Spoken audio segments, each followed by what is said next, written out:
মিশিগানে প্রাণবন্ত ও হৃদ্যতাপূর্ণ আয়োজনে অনুষ্ঠিত হয়েছে বাংলা প্রেস ক্লাব মিশিগানের বার্ষিক ডিনার। অনুষ্ঠানে প্রেস ক্লাবের সদস্যদের পাশাপাশি অংশ নেন তাদের পরিবারের সদস্যরাও।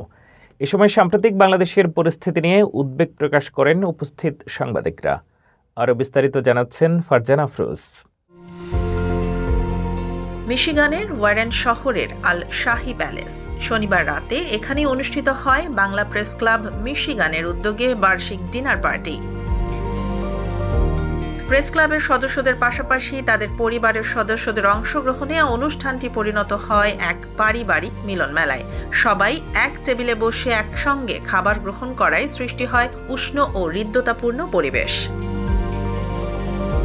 ডিনার অনুষ্ঠানে সাম্প্রতিক সময়ে সাংবাদিক শরীফ ওসমান হাদি হত্যাকাণ্ড এবং ডেইলি স্টার ও প্রথম আলো পত্রিকার কার্যালয়ে হামলার ঘটনার তীব্র নিন্দা ও প্রতিবাদ জানান সাংবাদিকরা।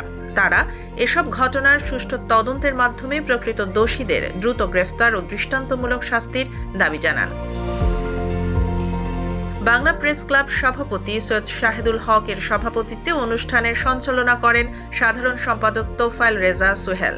এ সময় বক্তব্য রাখেন সিনিয়র সহ সভাপতি সেলিম আহমেদ, সাবেক সভাপতি শামীম আহসান, চিন্ময় আচার্য, সাবেক সেক্রেটারি মোস্তফা কামাল, কামরুজ্জামান হেলাল, আশিকুর রহমান, যুগ্ম সম্পাদক সাহেল আহমেদ, সিনিয়র সদস্য কাউসার দেওয়ান, মাহফুজুর রহমান সহ অন্যান্য নেতৃবৃন্দ। অনুষ্ঠানে প্রেস ক্লাব পরিবারের সদস্যদের মাঝে উপহার সামগ্রী প্রদান করা হয়।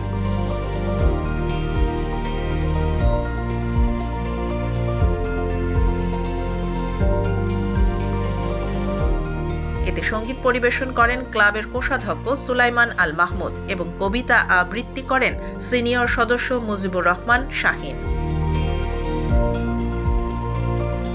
মোনাজাতের মাধ্যমে অনুষ্ঠানের আনুষ্ঠানিক সমাপ্তি ঘোষণা করা হয়।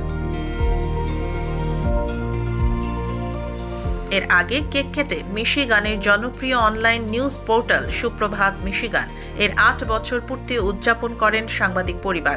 এ সময় স্বাগত বক্তব্য দেন পোর্টালটির সম্পাদক চিন্ময় আচার্য।